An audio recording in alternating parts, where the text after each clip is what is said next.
નમસ્કાર મિત્રો, મારી યુટ્યુબ ચેનલમાં તમારું હાર્દિક સ્વાગત છે। આજે આપણે વાત કરવાના છે શેઠ અને શંભુ મહારાજ સાથેની ઘટના। મોકમચંદ શેઠ જમીને રામ તારી માયા કરતાકને જેવા હિંડોળે બેઠા એવો કડાકા કટાકો બોલ્યો।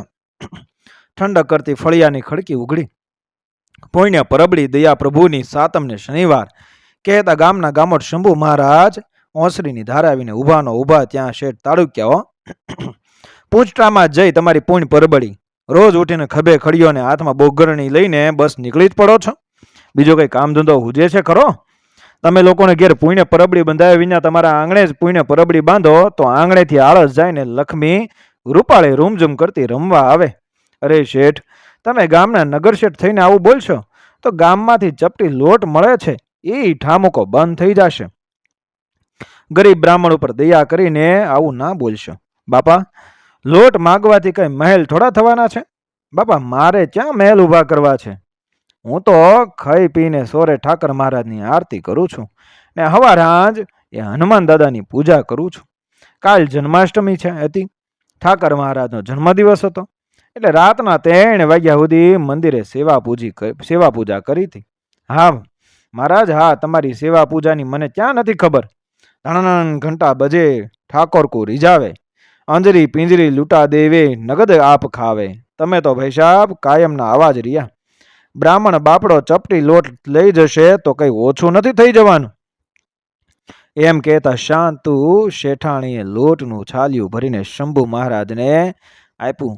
જય હો, જય હો, પુણ્યાત્માની જય હો, પ્રભુની જય હો કરતા શંભુ મહારાજ ગામમાં લોટ માગવા નીકળી પડ્યા।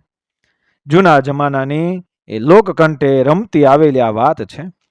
કાઠિયાવાડમાં વડિયા કરીને ચકલીના ઈંડારોખા ગામ, એ ગામમાં શંભુ મહારાજ કરીને ગરીબ બ્રાહ્મણ રહે। બ્રાહ્મણ ઉપર ભગવાન રૂઠેલા એટલે વસ્તાર વેલો પણ મોટો। ભાગ્યશાળીને ઘેર 6 દીકરીને 3 દીકરા। વિધાત્રીએ કરમની રેખા જરીક અવળી પાડેલી એટલે ખોરડે 18 ગાડા ભૂખ ભરી છે। ઘરમાં ખાવા પીવાનું ન મળે, તાવડી તડાકા લે, રંભોળી રાહડે રમે, રાંદલમાં રોહડા સુધી આંટો મારી ગયેલા। હનુમાન હડિયું કાઢે ને ભૂત ભૂસકા મારે।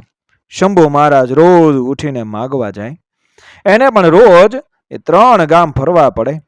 ખાંડા ખવાવ, ખોખરીને વચમાં આવ્યું વળ્યું, 3 ગામ માગે ત્યારે લોટ થાય ગળ્યું। આમ ગળ્યું લોટ માગીને મહારાજ રોજ સવાર સાંજ ગામથી ખેતરવા આગેરેક આવેલ હનુમાનજીના મંદિરે જાય, દાદાને તેલ ચડાવે, હનુમાન ચાલીસા બોલે ને દાદાને રીઝવે। આમ કરતા કરતા 10 વર્ષ કાળના વહેણમાં ગળથોલા ખાતા ખાતા વહી ગયા। શંભુ મહારાજ એ ગરીબાઈથી ગળે આવી ગયેલા। એક દિવસ સવારમાં એ વહેલા ઉઠીને મહારાજ હનુમાન દાદાની દેરડીએ પહોંચ્યા। પૂજાપાઠ કરતા કરતા મોં સૂંજણું થઈ ગયું। પછી 2 હાથ જોડીને દાદાના પગમાં આળોટી પડ્યા ને બોલ્યા, હે બજરંગ બલી, તારા ભરોસે આજ સુધી મારી નાવ ચાલી।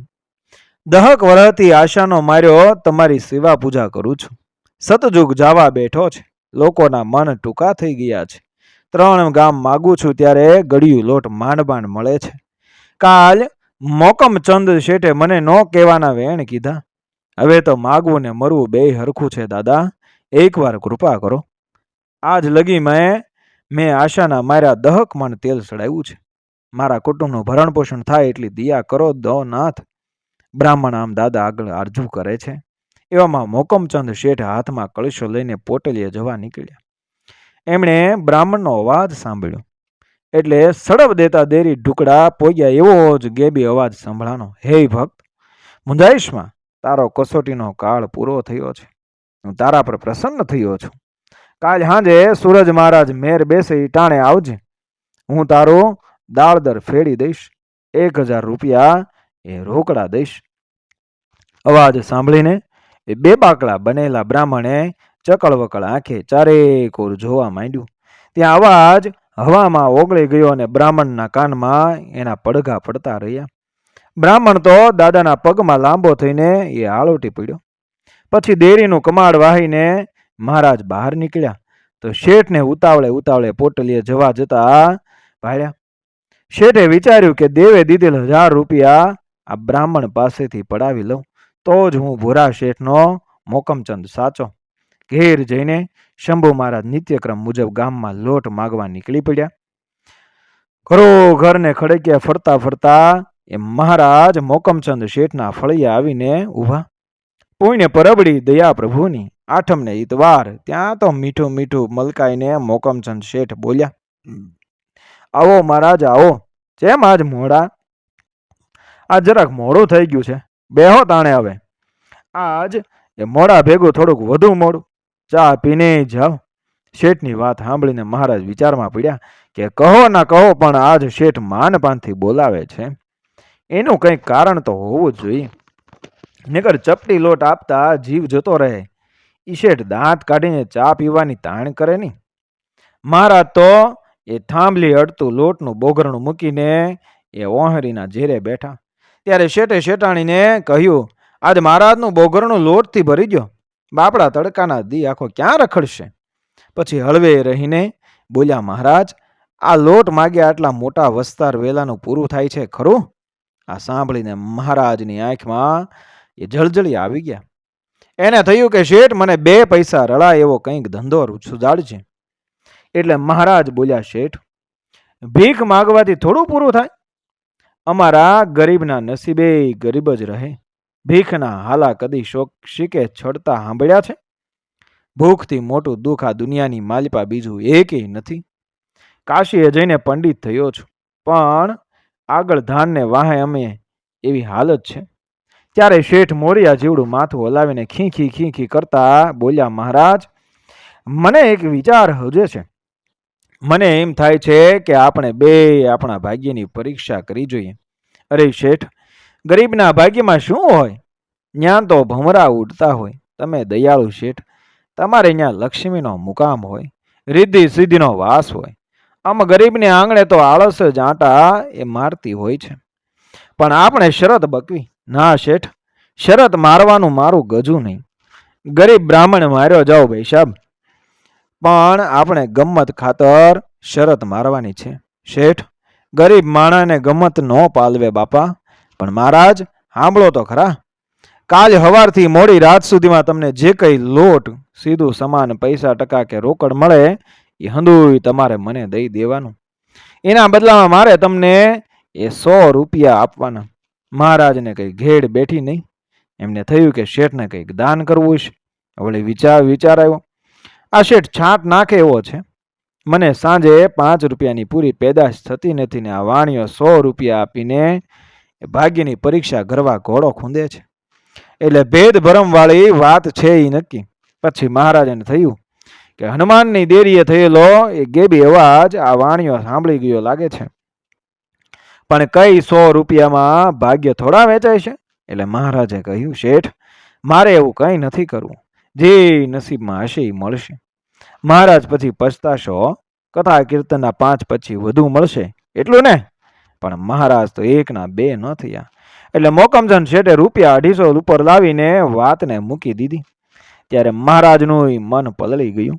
ગરીબ મહારાજને એ થયું, હનુમાન દાદા તો આપતા આપશે, પણ આ અહીં તો રોકડા મળે છે, એ સિદ્ધને જવા દેવા. આ ઢીંગલો શેણે ભૂંડો? એટલે જેમ આબા પરથી શાખની કેરી પડે એમ ટપ દઈને મહારાજે હા ભણી દીધી. કાગળ ઉપર લખાણ કરીને એ સહી દસ્તક કર્યા. શેઠે 250 રૂપિયા મહારાજે આપ્યા.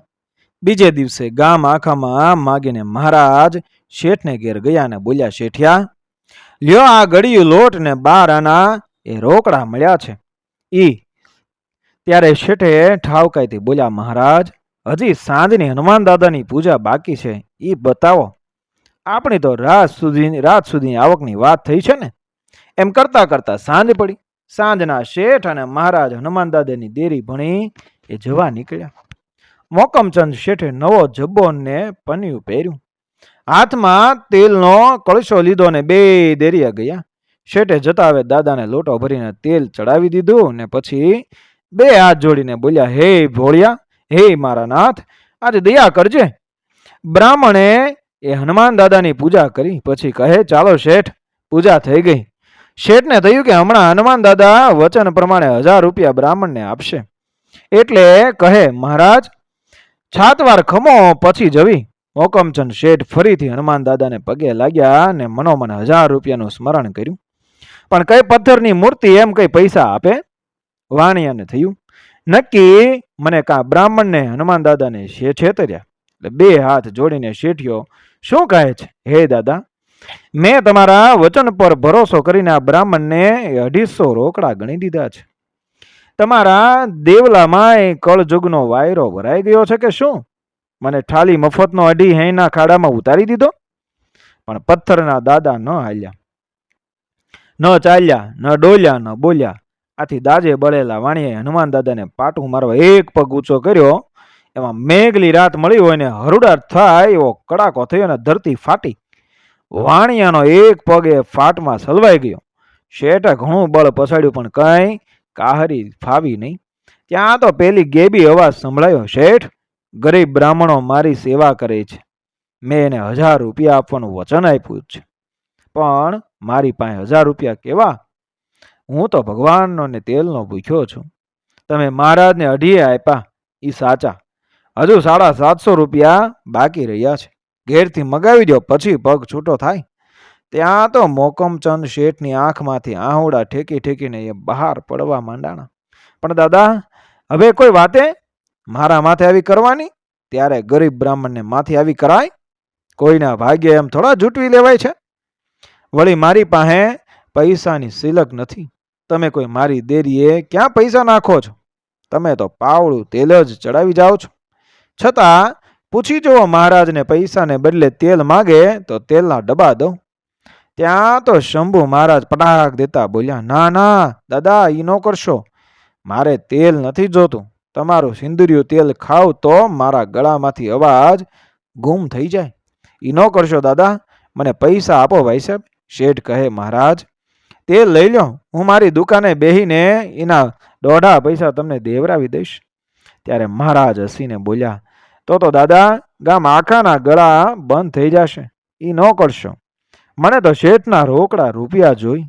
પછી મોકમચંદ શેઠ ડુંગળી જેવા ડોળા કાઢીને મહારાજ સામે તાળુક્યાને બોલ્યા, શંભુ મહારાજ, હું ઘેર જઈને તમને 750 ગણી દઉં. તમે કબૂલી લો, પણ શેઠ તમારો શો ભરોહો? ઓલ્યા છગન ભોપાના પૈસાનો હું જામીન થયેલો. એ તમે ત્યાં હજુ લગન આલ્યા છે? મારે તો દાદાની હાજરીમાં પૈસા જોઈ. દાદા, તમારે અટાણે જ દેવા હોય તો દઈ દો, નહીં તો તમારા બોલ ગયા ને મારા ખેલ ગયા. ત્યાં પગ વધુ ભીહાતા મોકમચંદ શેઠે રાડ નાખી, હે દાદા, દઈ દઉં છું કહેતા શેઠે મહારાજને ઘેર મોકલ્યા. મહારાજે શેઠના દીકરાને ખબર દીધા કે તારા બાપા એ મંદિરમાં હલવાણા છે, પૈસા લઈને ઝટ હાલ. શેઠાણીને દીકરો શ્વાસ ભેર હનુમાન દાદાની દેરીએ આવ્યા. દાદાના પગ આગળ 750 રૂપિયા મૂકીને શેઠે પગે લાગ્યા. ત્યાં તો પગ છૂટો થઈ ગયો, પણ છૂટો થતા શેઠે મુઠ્ઠીઓ વાળીને ગામ ભણી હળી કાઢી. પાછું વાળીને જોવાની સો ન રહી. પેલો ગેબી અવાજ આકાશમાં અંતર્ધાન થતો બોલ્યો, શેઠ, આ વખતે જવા દઉં છું, હવે આવું ન કરતા. તમને કાંઈ ન સૂજ્યું તે દેવ ડેરા મૂકીને આ હનુમાન દાદાની હડફેટે ચડ્યા? હનુમાનની ઠેસ બહુ ભૂંડી, હનુમાન ઠેસ બહુ ભૂંડી, કોક દિના મારી નાખે. હનુમાનની ઠેસ બહુ ભૂંડી. એમ બબડતા ઢીલા ધોતિયાનો છેડો હાથમાં ચાલકતા અને પરસેવે રેબઝેબ થઈ ગયેલા શેઠ ઝપટ મોઢે ઘર ભેગા થઈ ગયા. આજની ઘડીને કાલનો દી. દેવ ડેરા મૂકીને ત્યારથી આ ઓઠું દેવાય છે કે હનુમાનની અડફેટે ક્યાં ચડ્યો. મિત્રો, વિડીયો પસંદ આવ્યો મારી ચેનલ સબસ્ક્રાઈબ કરો, ફોલો કરો, શેર કરો. મળી આવી જ ઘટનાને પ્રેરણાદાયક વાર્તાઓ સાથે આગળના વિડીયોમાં. બન્યા રહેજો મારી ચેનલ સાથે. જય શ્રી કૃષ્ણ, રાધે રાધે, જય હનુમાનજી મહારાજ.